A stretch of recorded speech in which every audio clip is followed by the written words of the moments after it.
The Space God Memoirs.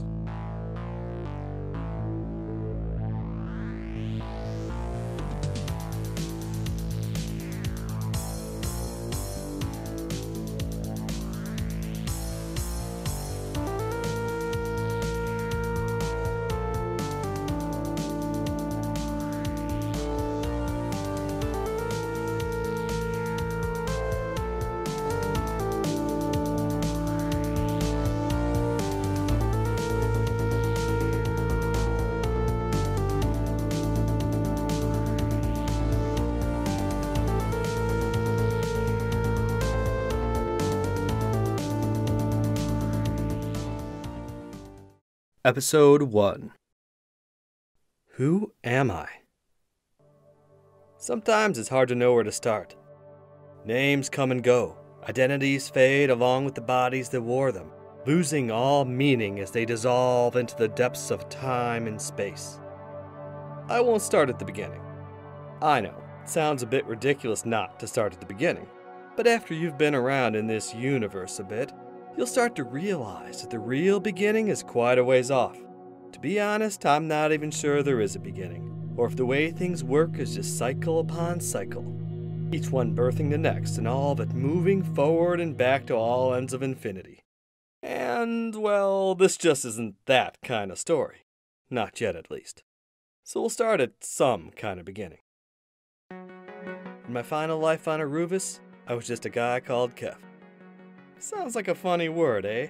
One syllable, rolls right off the tongue. You'd think it'd be short for something like Keph or Keph Gazereth, the Betrayer. But no, just Keph. No surname to go with it, no fancy titles. Back in those days, on that dust bowl of a planet, scroungers like me didn't get last names. No need for them, and no time for them. Back then, it's about all I was. A junk hunter living in the burnt-out ruins of a planet called Aruvus. I had no inkling of the big picture. No idea about any space gods, galactic wars, soul-powered technology, or other absurdities. I was just a clueless yug looking to survive. So there I was, sneaking through a colony of bugmen in search of a sweet haul.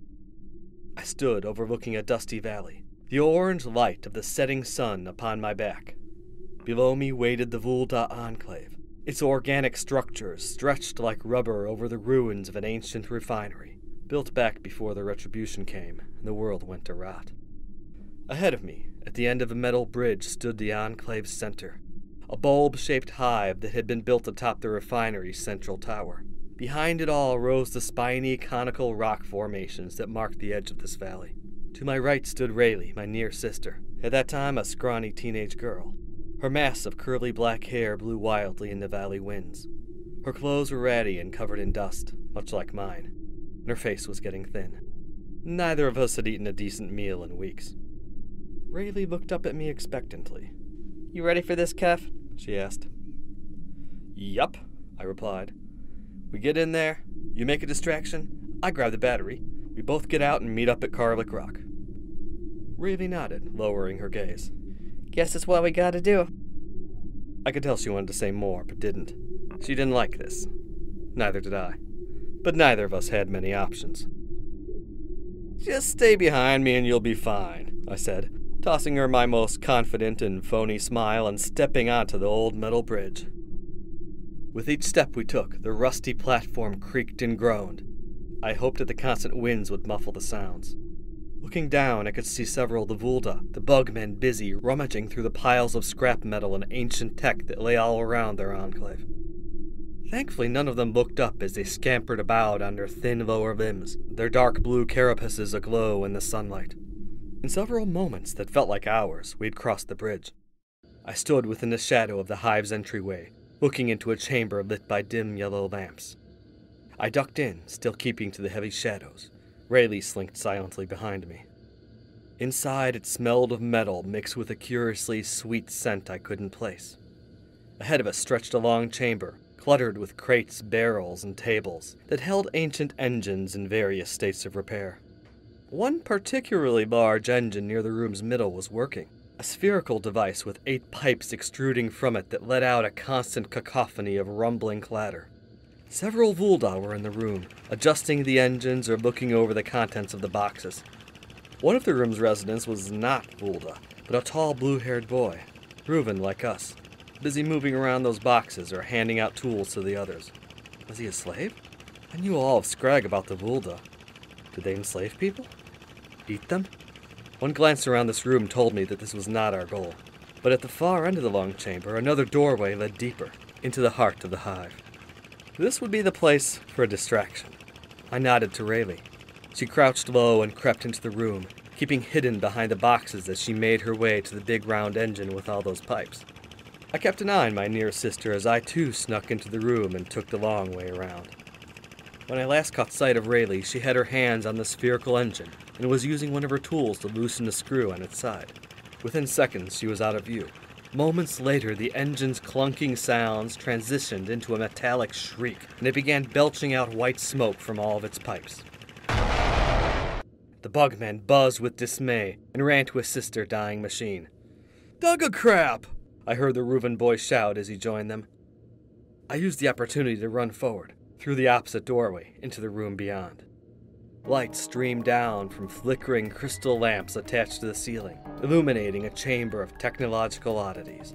Some of them were identifiable, powered kitchen implements, mechanics tools, or disassembled blaster guns. There were bundles of wires running into glass globes where mysterious purple energy surged and spun. In the corner stood an entire table of mismatched mechanical limbs. On the far end of the chamber stood a single Vulda, his shelled body turned away from me, his forearms manipulating various buttons and tools as he stared at a lit-up screen, its blurry surface displaying a complex chart that looked like magic to my uneducated mind. The Vulda were known for being notorious hoarders of old tech, and pretty good with machinery, and that's why we were here. Like I said, I was a trash collector myself. Back in that age, even the old junk of Arubis was better than any of the new stuff people came up with. It was a broken planet with a broken culture. A dusty, smelly place that had been driven from the space age right back to the dark age some 300 years back. So there I was, trying to make the best of it. And by that I mean stealing. Hey, I never said I was some noble hero, just a poor hungry kid looking for a way to live. And there it was, sitting right upon the central shelf, next to a few dinged-up robot heads. About as big as my hand, it was a polished cylinder plated in chrome, with neon green markings all along its length. One of the old batteries, capable of powering all sorts of ancient pre-rat tech. Not that I had much use for it, but I could barter it away for a month's supply of food for me and Rayleigh. I figured these old bugs had enough to go around anyway. I peeked once more at the Vulda, who was still working away at his screen, doing whatever weirdness insectoids like him got up to. I leaned a bit closer to where the battery sat, then reached my hand towards it, grabbed it, and pulled it towards me. "Greetings!" shouted a crackly voice right next to my face. I jumped backward. "Please give instructions," it stated in a monotone. The robot head on the shelf. Its eyes lit up as it looked my way. "Please give instructions. Please give instructions." It continued to yammer out that same repeating line. It was then that the Vulda turned around from his screen and looked my way, the antennae in his round little head twitching in surprise. "What are you doing here?" he buzzed. Scrag and double scrag. I turned around and prepared to run. I only got a few meters when I stopped, a powerful grip on my left shoulder. The bug man stood over me, his claw-like hand tearing through my coat and digging into my flesh. He looked down at me with multifaceted eyes, impossible to read, his mandible mouth producing a loud clicking noise. "Stop, thief!" he shouted. I quickly realized there was no way a scrawny whelp like me was going to overpower an 8-foot-tall Vulda, but I twisted sideways and heard a loud tearing as his claw ripped through my coat. I felt it scrape my shoulder, too. It stung, but I'd live. Now out of his grasp, I looked back to the entrance I came in from. An insectoid shadow stood in the doorway. I grabbed the battery and ran in the opposite direction, towards another door. I could hear the two bugs behind me, their chitin limbs clattering against the metal floor. "Stop!" one of them shouted as I dashed out the open doorway. Yet I continued, grabbing the rail of a staircase that descended several floors to the ground below. I hurtled downward, nearly tripping over my own feet several times before I touched the dusty ground. I now stood in the midst of the Vulda enclave. The sun had nearly set, casting long shadows from heaps of scrap metal and ancient vehicles arranged in rows. Above me, the bug folk were starting to descend the staircase. I didn't give them any time. Instead, I ran into the scrapyard, dodging around the remains of cars that hadn't moved in 300 years. I paused a moment, ducking behind one of them while I caught my breath.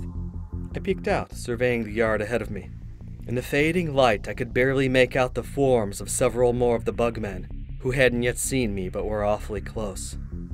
From somewhere behind me droned the buzzing of the other two, who were probably alerting their fellows to my presence. Holding the stolen battery close to my chest, I looked desperately for a nearby exit, or at least a place to hide. The first was a big nope. There was a reason we had taken the high bridge into here. The whole enclave was packed tight into this tiny valley.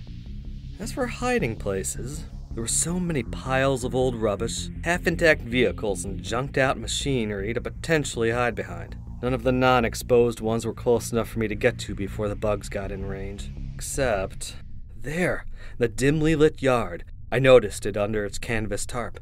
It was big, vaguely saucer-shaped. It had to be one of the old starships, I told myself.